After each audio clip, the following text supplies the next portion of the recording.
All right. Where are my West Coast people? Raise your hand.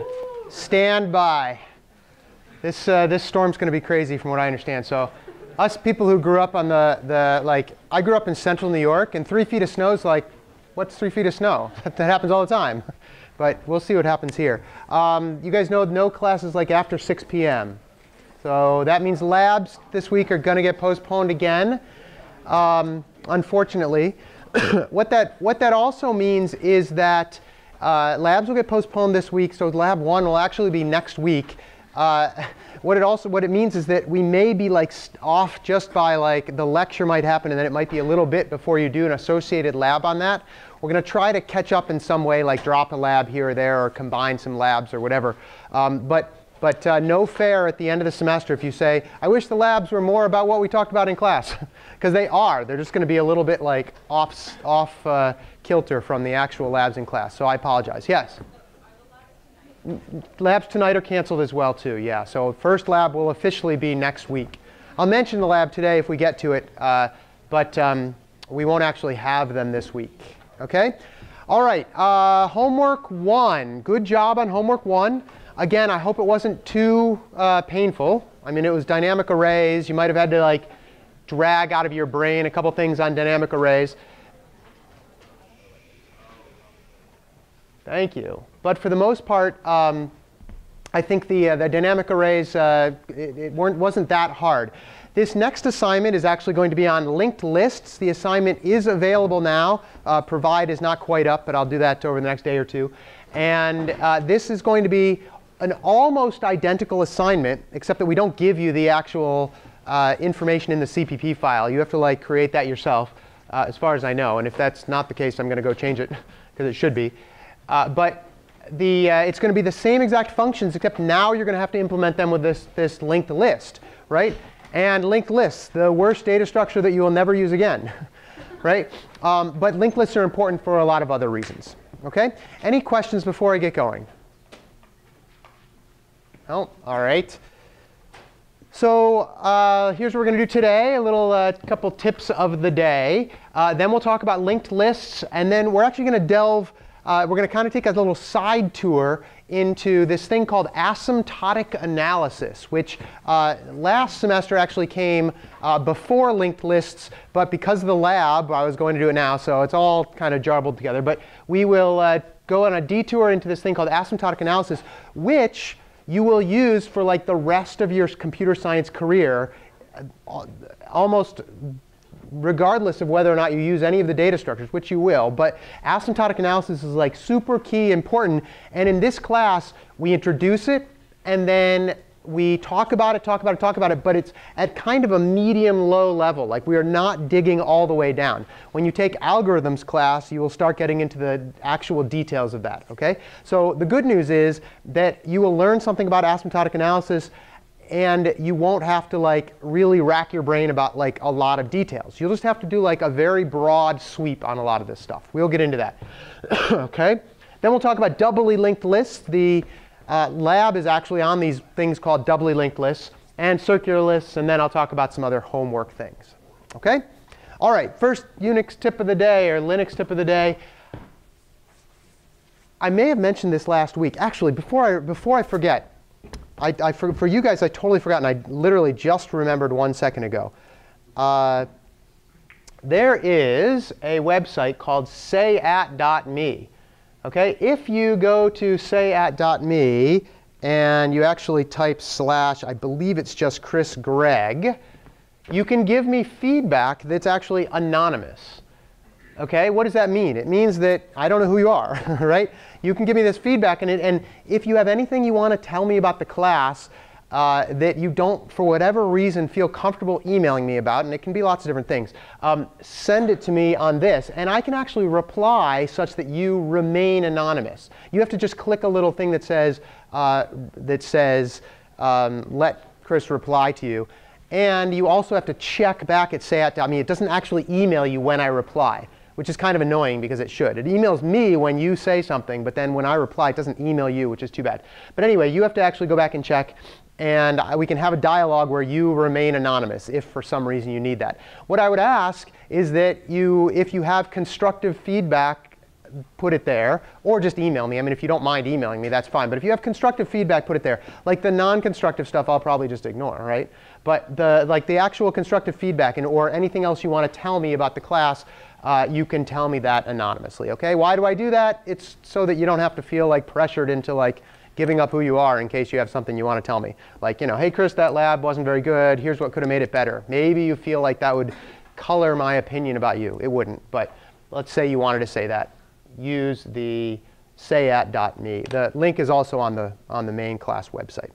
Okay? Questions on that? Okay. All right. Sorry for the little detour. So does anybody ever lost or overwritten a file on Linux and been like, oh my gosh, I've lost that file forever? Anybody ever done that? Well, yeah, a few people, right? This is what you can do. The department keeps this system called .snapshot, which is backups of all your stuff that's like 4 hours old or older, right? In general, 4 hours old or older. Like, in other words, it updates every 4 hours. And what it does a sweep of the whole system and like takes your stuff, puts it in this snapshot directory and says, here's your backup. It keeps like 4 hours old stuff. It keeps day old stuff. It keeps week old stuff. I think it might keep month old stuff, up to like a month. And then they probably do a yearly backup anyway, or a backup for the whole year at some point anyway.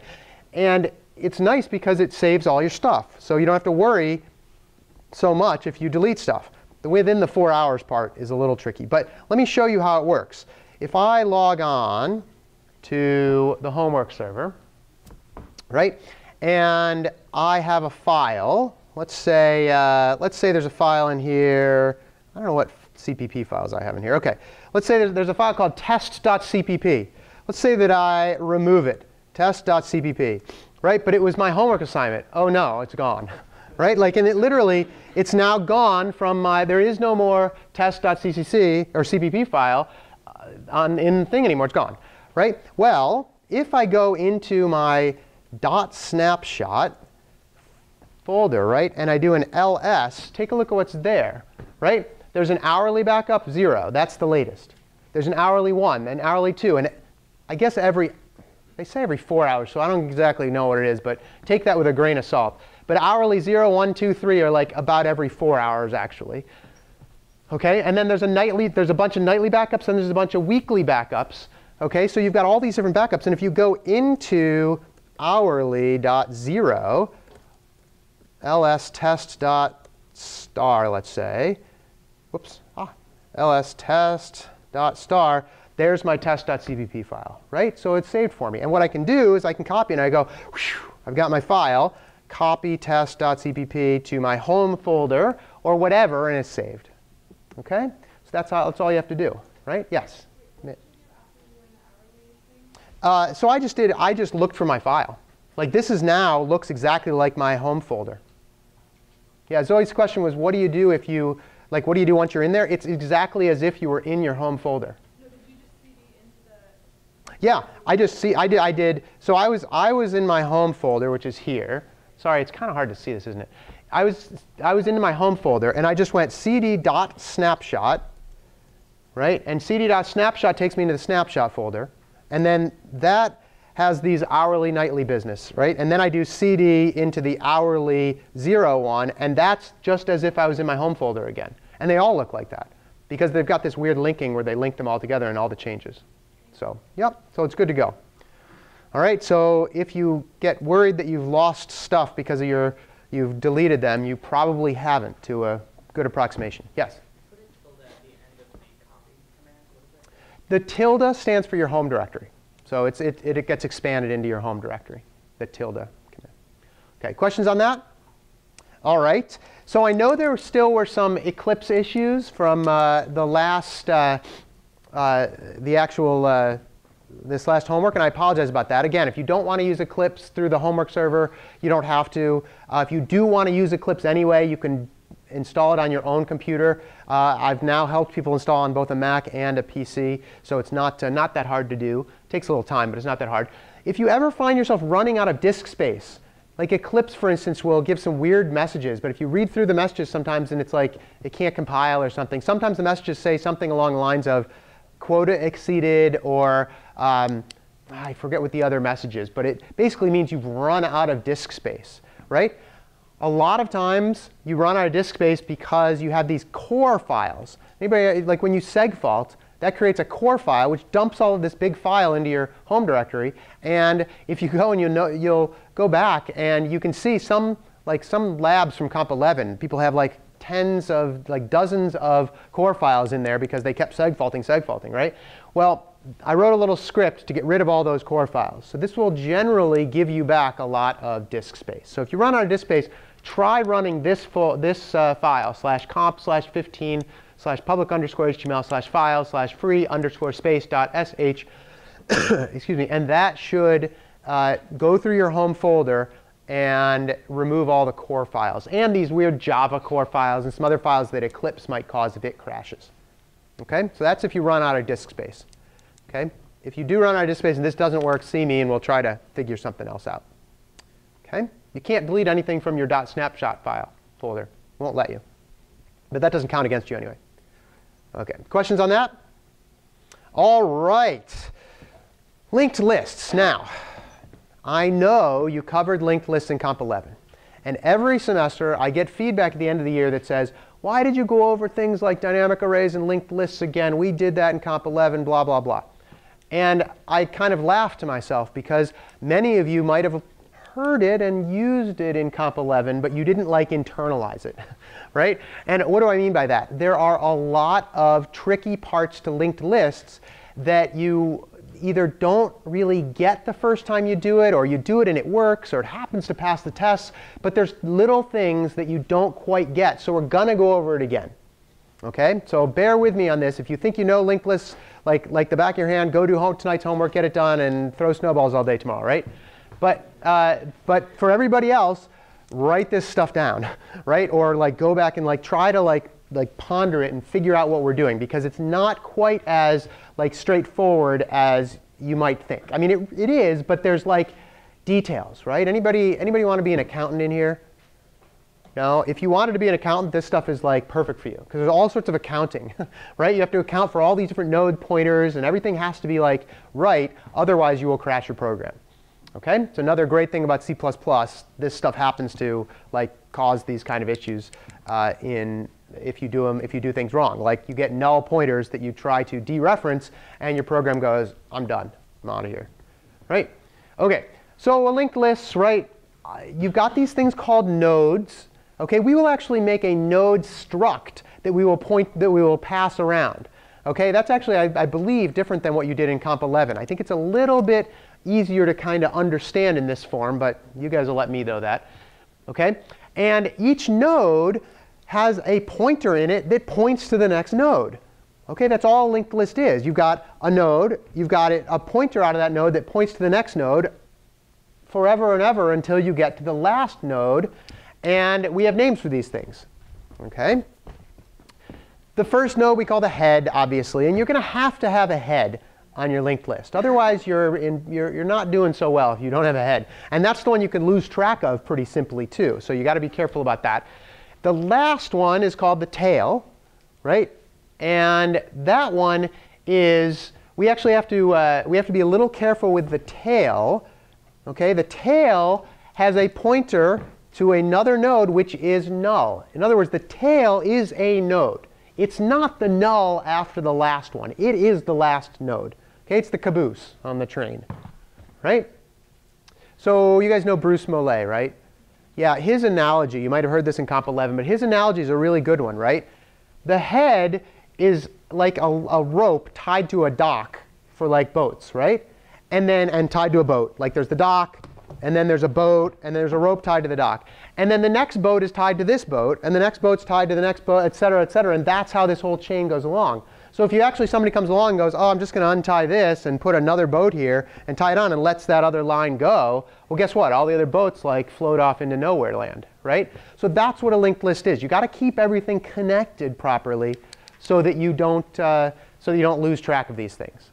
OK? We'll get into more details about that. All right, questions so far? For those who are Java programmers, this whole idea of null is an interesting one. Null basically means 0, right? Like null is the integer 0. And you can have pointers that are 0, but if you try to do anything with them, you'll be in trouble, right? So for instance, let's say we had a node here, right? Let's say we had a node x, and this happened to be the head. OK? Is this the head or is this the head? A or B? Careful. This is the head. This is a pointer called the head, which points to the head. Does that make sense? Like this head, we call this this is like a head variable, and it points to this. So this guy, right, is the actual head of the list, right? And we've got a pointer that points to it, which we name head because it's pointing to the head. OK? All right. So let's say that you had this head, right? Well, this node has a next pointer, which I'll get to in a minute. A next pointer right here. And let's say that it's the only node in the list. OK? And it points to null. OK? I haven't actually defined some of these things yet. But let me say straight up, if you say the following, head next. OK. That says what head next is. In this case, it's null. OK? If you tried to say head next next, which some of you will try to do, right? If you try to say head next next, any idea what this is going to do? What this is going to return to you? There's options. What do you think head next next would actually give you? Let me pause on this one for a sec. Let's do another list.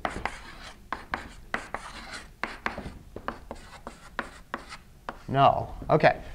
A, B, and C. OK. This is the head. OK. Let's play a little game. Head next refers to which one? Head next refers to B. OK. Head refers to which one? Head refers to A. Head next refers to B. What does head next next refer to? It refers to C. OK. And head next next. Don't ever write this. Right? If you find yourself doing head next something else, pause. There's one case where this might be important. We'll go over that case. But if you find yourself doing head next next, don't. There's a case where you're going to do head next prev, but that's a different story. Head next next, and then of course head next next next would go where? No. OK. One more. Head next next next next. What's that one point to? Any ideas? Yeah, it doesn't point to anything. It's illegal to say head next, next, next, next, because this is not a node. It's just the number 0. And you can't have a next from a pointer that points to like 0. There is no memory location, like memory location 0 cannot have a next portion to it. OK? Now, what does all this mean? OK, what this means is you've got to be really careful when you are asking, say, if head next, blah, blah, blah. Because if head is already null, you will segfault. So there are lots of like little caveats to these linked lists that we'll go over. OK? And if none of that made sense, that's OK. We'll get to like more details about this. OK? All right. Here's how we're going to define a node. OK? We're going to define a node as a struct. You could make it a class. It's up to you. Dirty little secret. In C++, structs and classes are the same thing, save for one thing. All items in a struct are by default public. All items in a class are by default private. Otherwise, they are identical. You can actually have functions in a struct in C++. You can't in C, but in C++ you can. OK? Here's our struct. Struct has a couple things associated with it, right? It's got some data. right? What's the point of having a list if all it is like new nodes, right? No point in that. It's like having a train car with like nobody can ride it. It's just car, car, car, car. There's no point, right? You've got to have like something in there. Well, that's the data, okay? And I should stick to the boat analogy, like people in the boat, right? So there's data, and then there's this interesting kind of recursive definition here, which is that the struct node contains a pointer to another node. It's a very recursive definition, right? Could you have this? Could you say have a node like this? Let's say it's a node, has some data in it, and then next just point it right back to itself? Isn't this a node?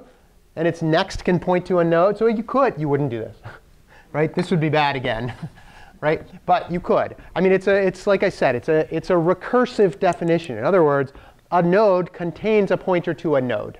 Okay, that's why this all works. Okay, and you guys, I know you talked a little bit in Comp 11 about recursion.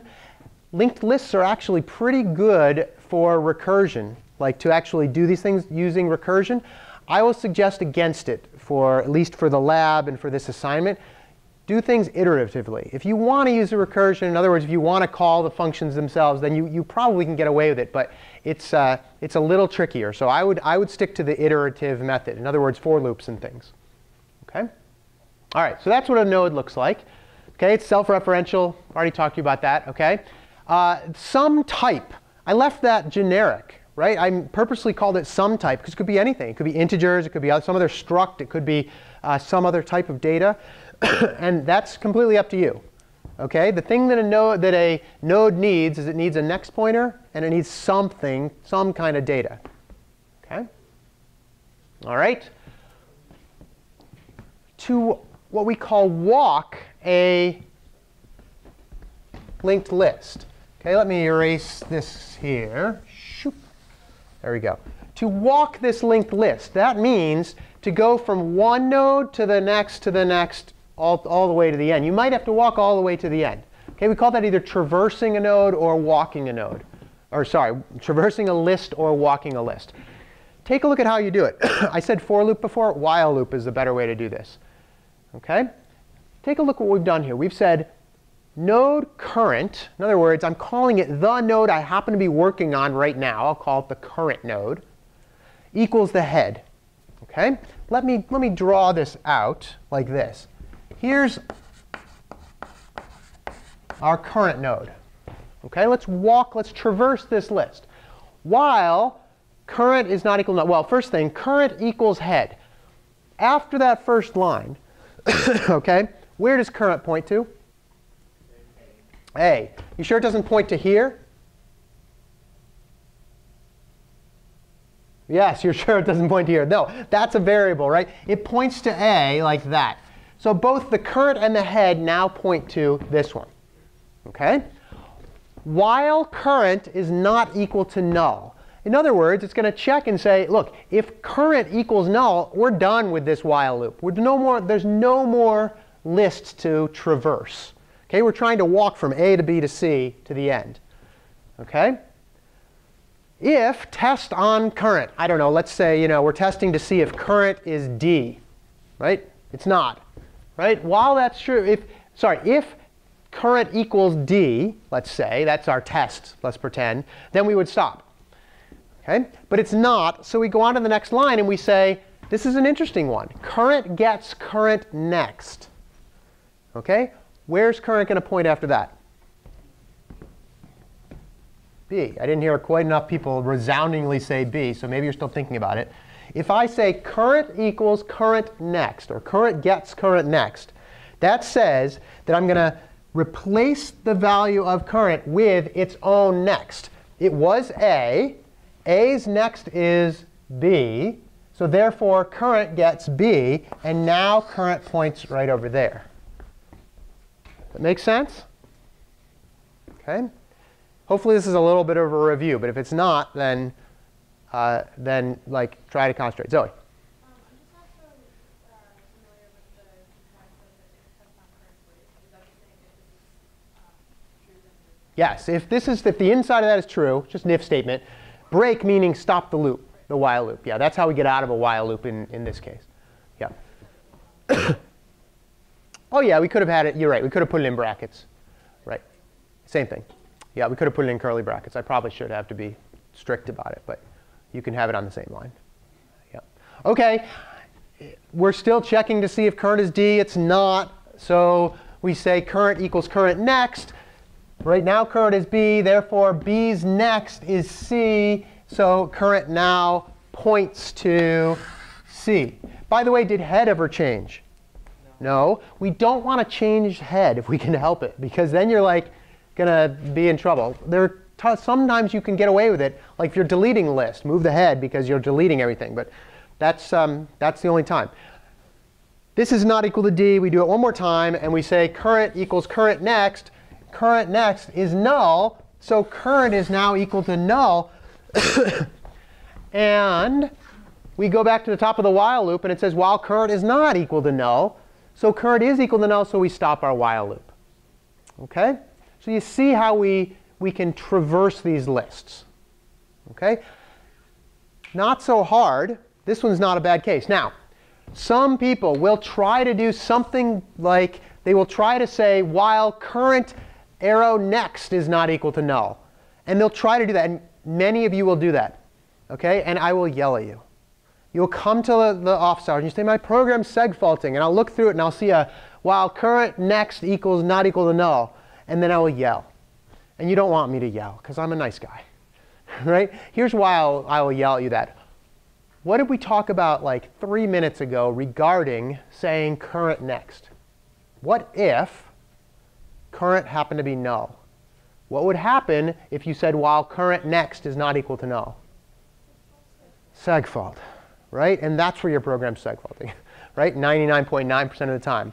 OK? There are ways to make it so that you never have to say while something next or previous in a condition like that. OK? Unless you've already checked to see that that thing is not null, don't try to check its next. It's just not allowed. Or not smart to do it, because you'll crash the program. OK? At the end of this loop, current either holds the node we're looking for, D, or it holds null. OK? And then you can do another check. In fact, after the loop, you might want to say, hey, if we're null, put an error message that says we didn't find it, or return null because, or return -1, or whatever you do if you don't find the node. OK? Yeah? That is all the if test on current is just I would replace that with some expression that we're trying to test. In this case, it would be something like if current data equals null, or current data equals D, or whatever it was. Something like that. It's just a generic. Just tried to make it generic. OK? All right. So you can remove nodes from linked lists. Right? You can add nodes to linked lists. Of course, you can manipulate them like any other list. OK? If we're going to remove a node, we've got a bit of a problem here. Right? If I want to remove B from this list, if I want to remove B from this list, OK, I have to make some adjustments to this list. OK? Somebody tell me the one thing I actually must do if I'm removing B from this list. Yeah?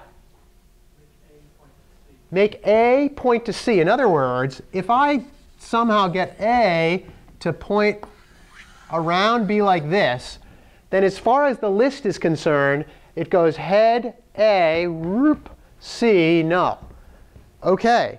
If I tell you I want to remove B, I need to know about A, don't I? Right? Because I can't just go to B and say remove it.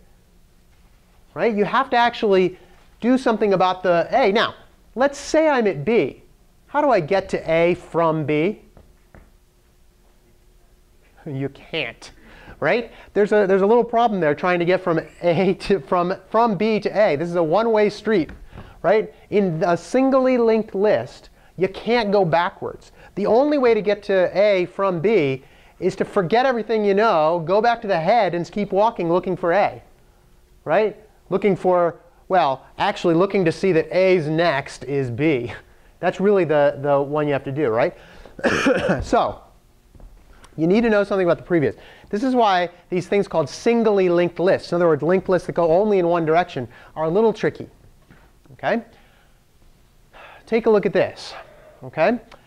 First things first. Let's say we're looking for, let's see, in this case, test on current. Again, we're going to try to remove B, let's say. Okay, like we just did. Let's walk through this and see what happens. Current equals head. Let me redo the current thing here. Current equals head. Okay, current points to A like that. Okay. And we're going to keep another little pointer around that says the previous one. Okay? Is there a previous node to A? There is not. So what we're going to do is we're going to say previous, and we're going to say that points to null. Okay? In other words, it doesn't exist right now. Okay? And then we're going to check and say, while current is not equal to null, if test on current, in this case, if our node is B, the one we're trying to remove, okay? If the node at B is the one we're trying to, if the node we're trying to move is that node, like if that's the node, we break and we continue on to do our deleting, okay?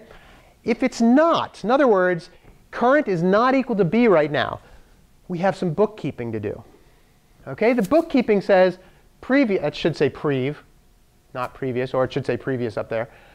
Previous equals current. In other words, the next node we go to, we'd better say that the previous one is the one we're at now. So we say prev gets current, and we point prev to A. Then we go and we say current equals current next. Current equals current next, which is B. It's going to cross lines here. Okay, but that's what it looks like now. Can you do it in the reverse order?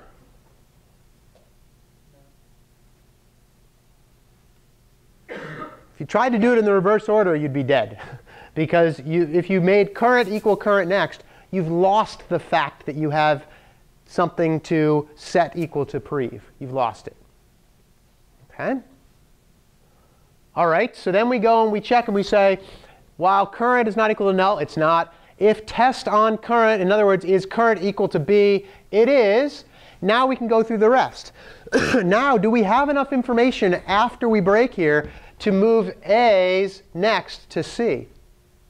We do, because we can say prev next gets current next. And I'll show you what that means right now, right? Prev's next, which is this pointer itself here, prev's next gets current's next, which is C, and that's what we were trying to do. We were trying to say, change this to there.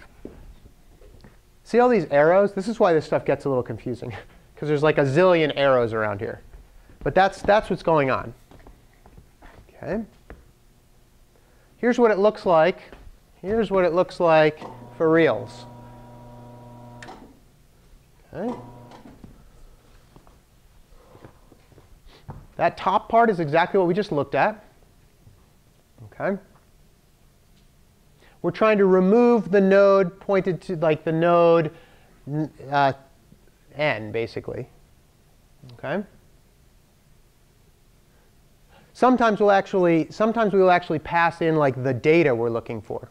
That would work too. In this case, we happen to know the pointer to it, right? What you can do is you can say, OK, node current equals head, prev is null. Do this check that we've all done, changing prev and changing current as we go. And then afterwards, we have to check and see if current is not equal to null. Because if it's null, you can't delete it. You can't make pointer changes, right? We also have to check if prev equals null. Which one would I have removed to such that prev would become equal to null, or would stay null? A. And what do we have to do if we remove the head of the list? we have to update the head. Okay? Again, some of this might be like going a little too fast. Please stop me if that didn't make sense. Okay? We've got, if we stopped on this one, previous would be null, and we'd say, oh, previous is null, meaning we're at the head. Therefore, we have to make sure we update the head, which happens right up here. Right? Head gets current next. That says, OK, the head, which is just a variable, is now going to be B because we're removing A. OK? OK, if prev is not equal to null, we're somewhere in the middle of the list. Right? And so we can just say prev next equals current next. Okay? And again, that's why we have to check if current equals equal to null, because if current was equal to null, if you try to say prev next equals current next, you will segfault because of that. If current was null, it would be dead in the water. Okay? So all these checks, this is why I say it's all about accounting. You have to do this. Please, please, please, please keep a piece of paper next to you and draw these things out. Okay? If you draw them out, you will be much happier because you'll be able to follow along as you go. Yeah? Do you have to change which? Ah, good question. There is no prev of the next thing because this is a singly linked list, right? So there's no, so prev is just a variable. It's not an, it's just a variable right now. It's not part of the node. When we talk about doubly linked lists, we will. Yeah, good question. Okay? Yeah. So that second if statement is not part of the while. This if statement, start right up there. Yes, that is not part of the while statement. And I like indented it such that hopefully that's apparent. Yep. Okay. All right. Other questions on this? Again, some of you will go down this path that you're going to try to do while current next is not equal to null, blah, blah, blah. You'll segfault, I'll yell at you, repeat, rinse and repeat, blah, blah, blah. Don't do that. And I don't get to yell at you on the test except to take points off when you do that. Right? So try not to do that. You will find all your bugs if you look for all the places where you put current next and that sort of thing. Okay? Yeah. Oh yeah, I didn't even talk about that. So because we have created these nodes, what we would have done, and this is part of a bigger program. What we would have done is we would have used the new keyword to create a new node. So basically, create a node using new, stick it in our linked list. When we delete it, when we remove it from the list, we actually have to do the delete on the node too. Okay? Yeah. Why did we only delete current? Wow, current's the only one we took out. We only took out B. Right? This is part of a bigger program. The rest of the list remains intact. Okay? Yeah. Yeah. What about if what? Yeah, let's walk through that. If we're deleting the last one, let's think about, without going through all the details here, okay? Let's think about what the end result would be. If we're deleting the last one, what is current going to become? The last one, right? Okay, and that means that prev would have been this one. Okay, can we set, okay, first of all, is current equal to null? No. Prev next, can we say that B's next gets C's next? Can we set prev next to null? Sure we can, right? We can just do that. I don't really need to point it all the way over there either. I can just say, look, this is now null. It's just a little, it's just null. It's 0, right? I could have pointed it over there. And then can we, let's see. Prev was not equal to null. Prev next equals current next. Can we delete current? Can we delete C? Sure. So the last one is not really a corner case in this sense. The only corner case here, and by corner case I mean special case, the only special case here is when we're at the head. And that's the one where you have to actually change the head. Okay? There could be a case where the last one is a corner case, and that's if we happen to also be keeping a tail pointer. Sometimes we keep another variable called tail, which helps us out down the line for various operations, which we'll show you. Did that answer your question? Okay, good. Anything else on this one? All OK, awesome. OK. In order to add and remove nodes, you have to update all the pertinent pointers. I'm going to say it a lot, right? This includes the previous nodes next. Now, we already did this, right? Please, please, please draw this, right? Draw the 3 nodes that you have. Draw another new node. Change things and point them in the right place. Like, for instance, this, right? This becomes this, right? Where you've changed the next to the new node, and the new node's next has to go to the data. That's if you're inserting in this case. OK? You have to remember to do all the little pertinent pointers. And it gets even trickier for doubly linked lists, which is the lab next week, right? It gets trickier because there's extra pointers, which we'll go over in a minute. OK? All right. Other questions on this stuff? Draw it.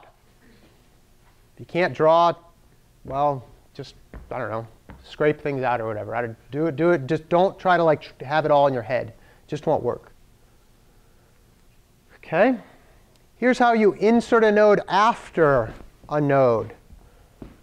If head equals null, we could have a case where there is no head, right? An empty list is just head points to null. OK? If we want to insert into an empty list, we create a node, set the head to it, set the next of that node to null, and we're done. OK? If the head isn't, right, well, in this case, you happen to know where the node is, like we were giving you a pointer. You might have to walk the list to get there. In this case, I'm saying, no, you don't need to actually walk it. You just need to actually just go to that one. The new nodes next is equal to ends next. Now, this is a case where it's a good idea to draw this, right? Well, it's kind of on the previous picture, but draw a couple things here. OK, head. Like that, and we're good to go. OK, so let's see. Head is not equal to null. So otherwise, we take new nodes. OK, so we've got some new node here. We'll call this NN for new node. I'll call this, I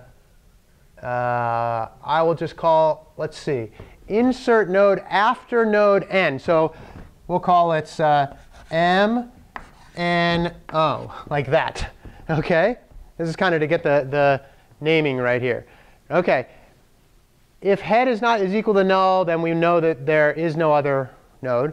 OK, this is a little hokey too, because you really wouldn't have a node. Like node would have to be null too, so it's not the best example in the world. But in this case, in the else statement, new nodes next, because right now this one is going to be kind of it's a new node here that we're passing in.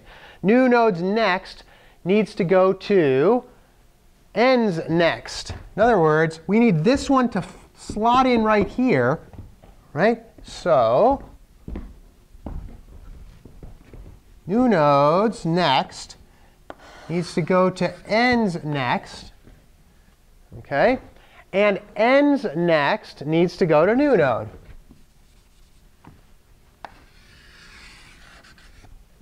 See how we added that? It's like the boat thing where you're adding a boat in the middle of the whole chain. You take the rope off the previous one. Well, actually, first you take the new rope. You connect it to the next boat. You take that rope off and you connect it to your own like boat, right? So that's how you have to do it. So now we go MN new node O, and we've inserted it. Questions on that? OK, not so bad. OK. Inserting the beginning of a linked list is particularly easy. This is the one where it's just null, so you just insert it. Right? All right. What is the asymptotic behavior of inserting at the beginning of a linked list? Right? The what? We have to take a little detour. So this is where we have a little detour here. OK? We're talking about linked lists. And remember on day one, I said, everything we do in here, we're really going to boil it down to, is it efficient, both in like either memory or in time, especially time? Is this an efficient way of doing things? OK? We have to go into a little bit of analysis here. So let's take a little side detour. OK? As I said at the beginning of the class, or today anyway, asymptotic analysis, you will see throughout the rest of your CS career, if you happen to be a CS major. You will see it all the time. You'll become very, very, very familiar with it. Okay? And it's a way that computer scientists and mathematicians have of saying whether or not something is, like comparing two different functions. Or it's saying, or two different data structures in our case. And it's also saying, hey, how does this data structure behave? Okay? How does it behave? And that's what we're going to have to go into. Okay? Forget about linked lists for a minute. Let's talk about this function. Okay? This function is called array max. It's a fairly simple function. It basically takes an array and it walks through the array and finds the maximum value in that array. Okay? The array is not sorted necessarily. Could be, but it's not necessarily sorted. Okay? The value that you're looking for could be anywhere in that list, like the maximum one. And this needs to go through and check the values and tell you whether or not it's, or return what the maximum one is. Okay? We're going to analyze this. Okay? How are we going to actually do that? Well, there's lots of different things we could do. Okay? If we wanted to, we could code up the algorithm in C++. It's a great idea. I just did it. That was easy. Right? Then we could go and we could say, for every instruction, I have to define that, but for every instruction of the compiled program, how much time does it take to do that little instruction? For every one, right? And then determine the number of times each instruction gets executed, because in loops, some instructions, some things happen many, many times. Right? That's the whole point of a loop. Right? Determine all those things, add up all those times, and get a running time. And that's going to be the time that we're going to use for this, this program. Right? We could, sorry, people are still writing that down. We could do that. Okay? We could do all these steps. Okay? The problem is that would be really tedious. Okay? And we want to help ourselves out here and make things not quite as tedious. Okay? If you're still writing, these notes are online. Okay? It's tedious, right? But there's lots of stuff that happens underneath the covers, especially in a C++ program. Right? Everything gets optimized. Everything gets changed under the covers to make it faster. Everything's about making these things faster, right? And what we would have to do is we would have to actually read assembly code. Has anybody ever read assembly code in here? Machine code, basically, a couple people? Yeah.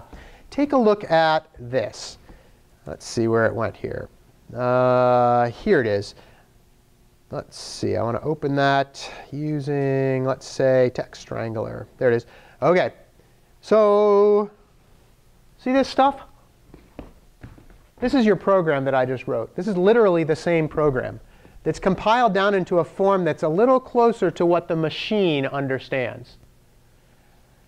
Now, if you read this for too long, your eyes would start to bleed.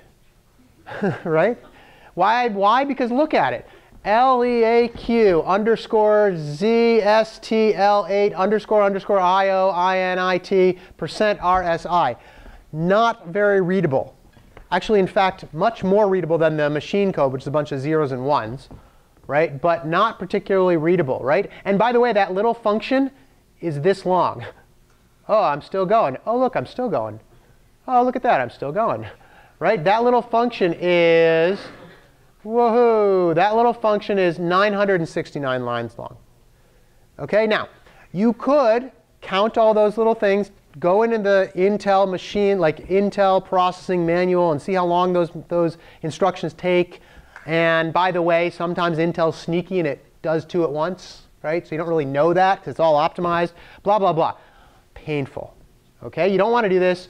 Those of you who take 40, get ready for this, Comp 40. But it's not quite that bad. But, well, actually, it's kind of bad. But anyway, the point is that you don't want to do this. And we especially don't want to do this to get a broad overview of what our function's doing.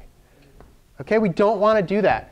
Right? We want to actually do this much quicker. What we're going to do as a first approximation, in fact, this isn't even what we're going to do in the end, but this is like one way to do this. we're going to define these things called primitive operations. Okay? A primitive operation is going to be one thing that happens, such as assigning a value to a variable. If you say a gets 4, we're going to say that takes 1 time step. Why not? We'll say it takes 1. Calling a function. If you say C out, blah, blah, blah, right? That's calling a function. We're going to say that takes 1. Not the best example in this case, but calling a function, we're going to say takes 1. Even though that function might do lots of stuff, we're going to say that all the functions that we call are not going to affect the overall running time of our program except to add 1 extra time step. Adding 2 numbers, 4 plus 5 gives you 1 time step. Comparing 2 numbers, if a equals b, 1 time step. I'm making it a lot easier, right? No more like reading assembly language baloney. I'm actually just saying that. Indexing into an array, 1 time step. Returning from a function, 1 time step. See how easy this is? All right? Watch this. Here's our array max function. Same one we saw before. I guess we didn't really go through it, by the way. But what it's doing is there's a for loop. It's setting the first element of the array to the max. Then it's going through the for loop, and it's saying, hey, are you bigger than the current max? If you are, you're now the current max. And then otherwise, go on to the next one. OK? Let's count up these operations using 1 for everything. Right? It's easy. Watch this. Current max, int current max gets a bracket 0. That takes 2 operations, we're calling it. Why 2? Yeah. You declare, well, you're declaring, you're setting it equal to, you're setting the current max equal to a bracket 0. And you're also getting a bracket 0, like getting that one. Those are 2 operations. Do you want to say, like, if you're declaring it, that's a third? Fine, be that way. I'm happy. If you want to say it's 3, that's fine. But for now, we're going to say 2. OK? Off by 1 errors in this case aren't really important. Now let's go into the for loop. In a for loop, the first thing that happens is you set the initial condition. And that takes 1 operation. Then you say every time through the loop, you check to see whether or not you've reached some other condition. Right? And you execute that a total of n times because we're looking through an array that's n elements long. In other words, if it's 10 elements long and you're doing this 10 times, you're going to check that, you're going to make that check every single time. Good? OK, that's 10 times. How many times does the I++ happen? Ah, it's n minus 1 times. Right? Why is it n minus 1 times? On the last time through a loop, that final I++ doesn't happen. Doesn't need to. Right? On the last time through the loop, when the condition has been met, you don't actually increment again. That's the way it happens. So the total number of times there is 2 times n minus 1 operations for that little beginning of the for loop. Trust me, you can look at you can actually do the numbers later. Okay? Then we go down to this if statement. How many times does this if current max is less than or equal to a bracket I happen? N times. Right? Actually, it's n minus 1 times. Why is it n minus 1? Again, because you've already set 1 at the beginning. That's actually the first case here. OK, that happens n minus 1 times. OK? All right. And the next statement, how many times does the, yes, Zoe. So we've studied current max is less than, that's 1 operation. And then a bracket I means we have to check a, so that's 2. That's a second one, right? And it happens, so the total operations for that little section is 2 times n minus 1. In other words, because 2 things happen in that case. Make sense? First thing that happens is that, sorry, that's the 2n minus 1 is for the whole thing there, in there, OK? Actually, no, I'm sorry. No, I'm wrong. I misread that. The 2n minus 1 for that is what's going on. I equals I plus 1 is 2 things, right? And again, if you said 1, I wouldn't take off for that, right? Because it's like an off by 1 thing. So that's not the end of the world, OK? All right. How many times does the current max equal A bracket I happen? There you go. Between 0 and n minus 1. Sorry, I should have let everybody think about that. It doesn't, you don't know how many times it happens. Why don't you know how many times it happens? Because it could be true that that's a max. And if it is, you have to do that. If it's not a max, it gets skipped. So that's a little harder, right? At most, it happens n minus 1 times, which would be another 2 times n minus 1 operations because you're setting something equal to and doing the actual condition, or getting something from the array. OK? And then finally, return current max. How many times does that one happen? Once, right? One operation.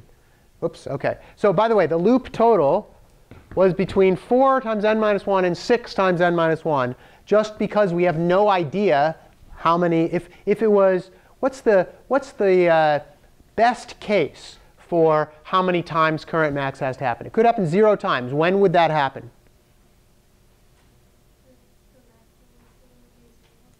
If the maximum was the first element in the array. OK, what's the worst case? It's a little trickier. If what? If every element is larger than 3. Yeah, if it's a sorted list, this is going to take longer. Right? It's one of the few cases where sorted lists take longer. Right? Because you've got to actually keep updating that current. Right? So that would be bad. But anyway, the point is that now we've counted these things. And we have a range.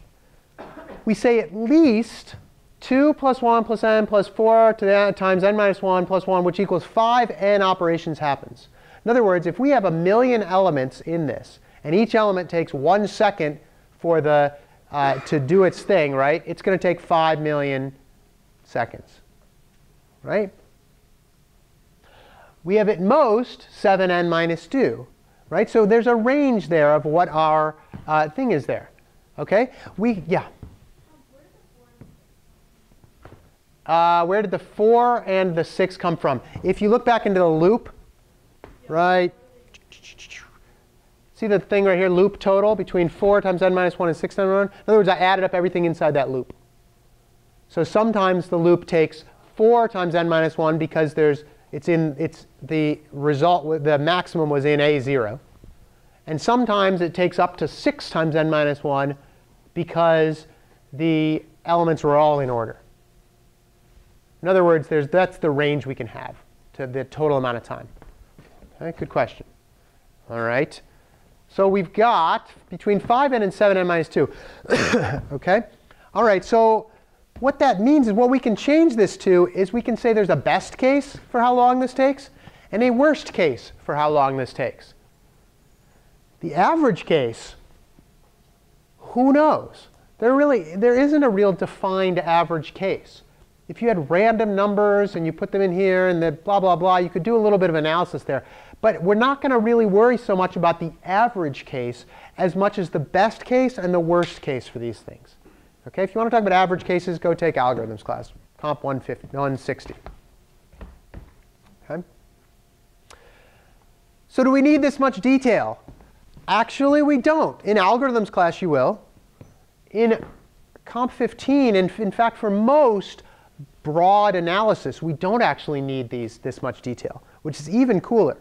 Let's even simplify some more. We've gone from like assembly language eyes bleeding to this counting up individual expressions and operations to this. We want a big picture.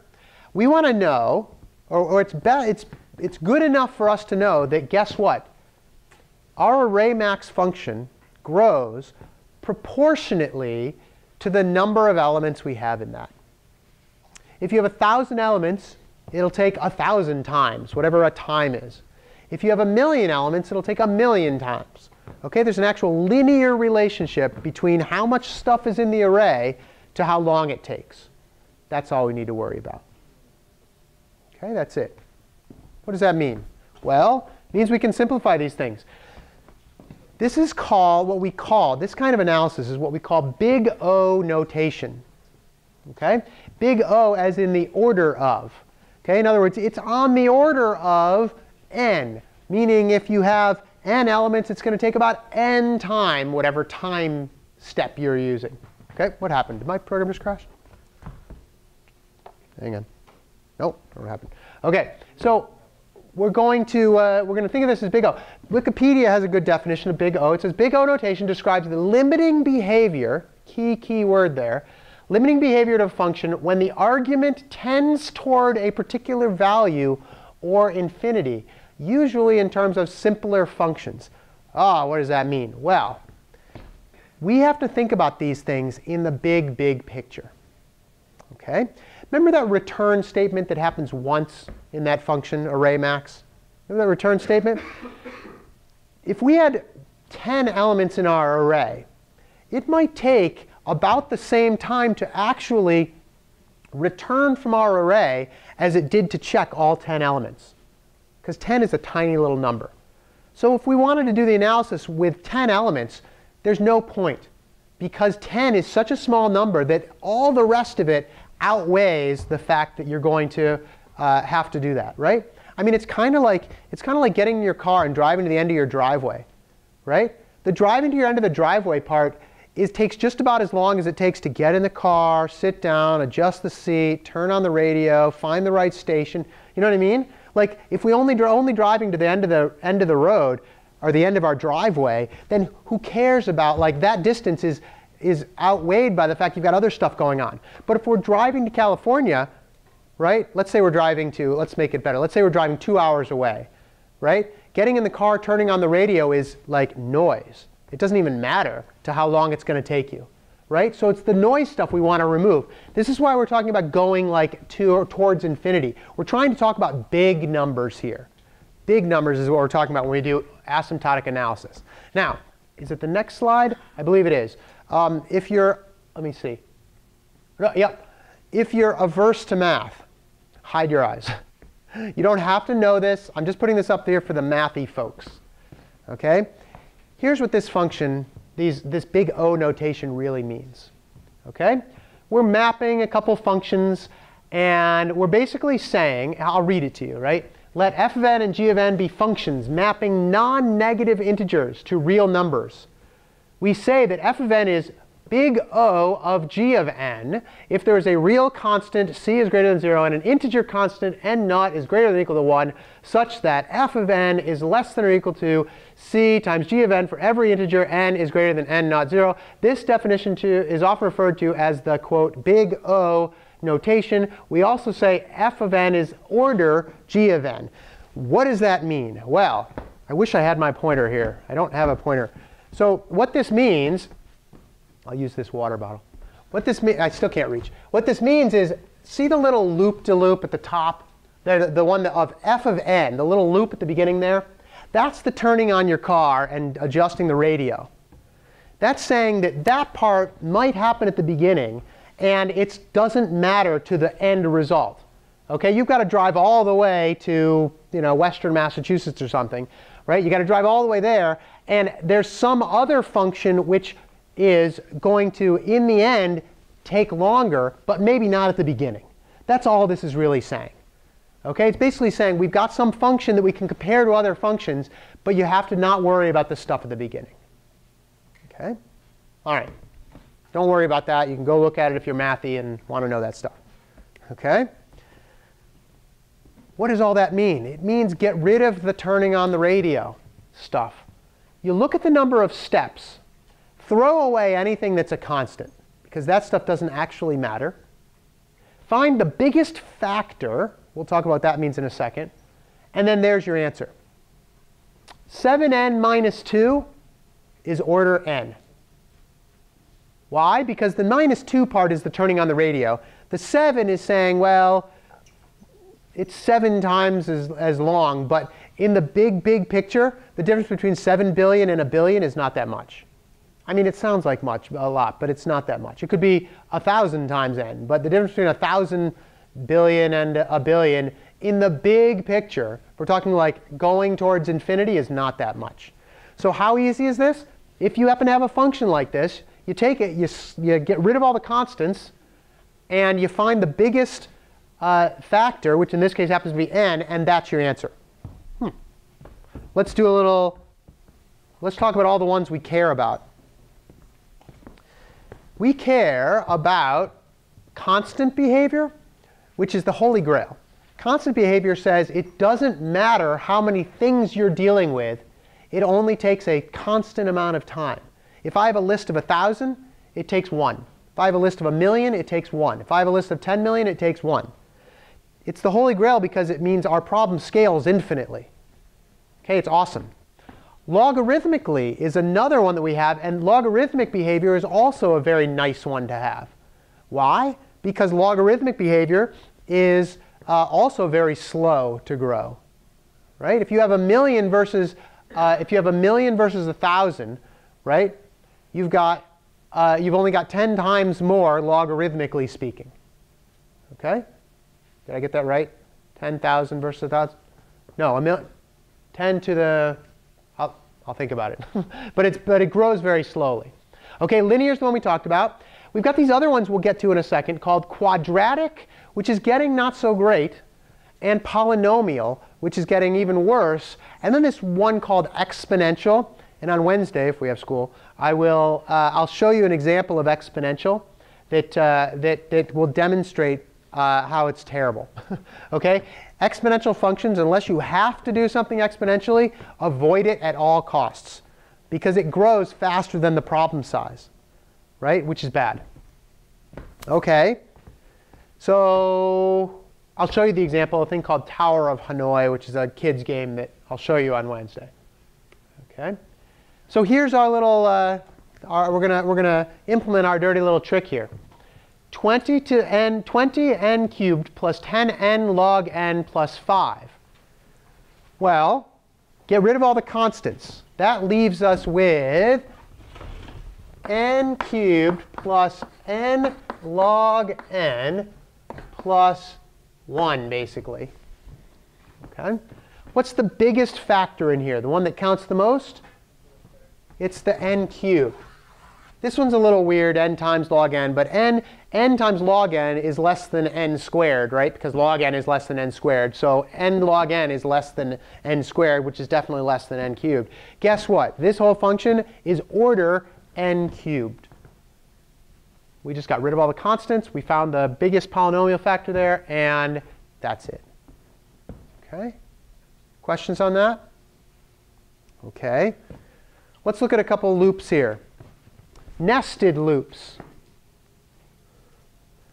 We've got I equals 0, I is less than n, I plus plus. Inside that loop, we've got j equals 0, j is less than n, j plus plus.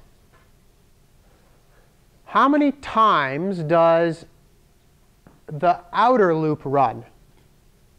In other words, the I loop. Talk to your neighbor. Also answer for the next one. How many times does the j inner loop run?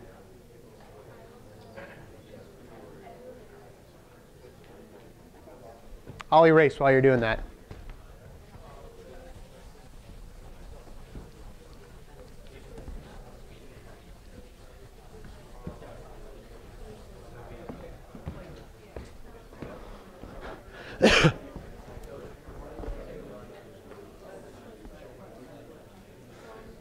Okay, how many times does the I loop run? N or n minus 1. Let's say n times. Forget the minus 1. N times for the outside loop. How many times does the inside loop run? N squared times, right? Because for every time through the outer loop, the inner loop runs n times. Right? What that means is you've got n squared total things happening. Okay? This is a quadratic asymptotic behavior. Okay? Big O of n squared. Okay? This happens more frequently than you'd think in computer science, especially when you're trying to, say, display things on a screen, which is 2 dimensions. If you're displaying things on a screen, you're going to have to do here, right? And then repeat. And that is an n squared behavior. If this was n and this was n, you're going to have to do that. Sorry. So in the inside loop, right, it actually, so I should say the how many times is a result updated is basically what I'm trying to say, basically, right? Because the outside loop runs n times. The inside loop runs n times for every outside loop. Every time the outside loop goes through, that inside loop goes n times. Right? So that's n squared behavior. The total is n squared. Well, yeah, the total is n squared. Right. Now, as I said, displays are like this. You guys know you have a GPU in your computer, graphics processor. The graphics processor in your computer actually was purposely built to handle this n squared problem. Basically, they say, we can't do these n squared problems. They take forever. Let's try to make it so that we can do it better. Well, it turns out that a lot of times, not always, but a lot of times, each individual pixel on your monitor is more or less independent of all the other pixels. Therefore, if you have enough processors for each pixel, or a subset of that, you can actually do much more stuff like in the same amount of time, like play your crazy fancy games. Right? Why? Because they purposely build that. So this n squared problem is kind of like challenging. And the reason we do that is because we've got the reason we build these fancy GPUs is because of that. Okay? So we go through the outer loop n times and the inner loop n times, n squared. Okay? All right, well, guess what? 3 nested loops. Right? Now it's not n squared, but n cubed. Right? Anybody ever think anywhere we deal with like n cubed behavior in real life? How about real life? 3D, right? Anything that's 3-dimensional. This is throwing computer people for the loops, like no pun intended. It's like making it really hard because it's like that much harder. N cubed behavior is really hard. Okay, 3 loops is n cubed. Okay, all right. It's actually out of time, so let's do this. We will start here on Wednesday if we have class. We'll start looking at searching, and then we'll continue a little bit with linked lists. Okay, have a good break tomorrow. Enjoy the snow. Don't get stuck in it. And I'll see you guys later.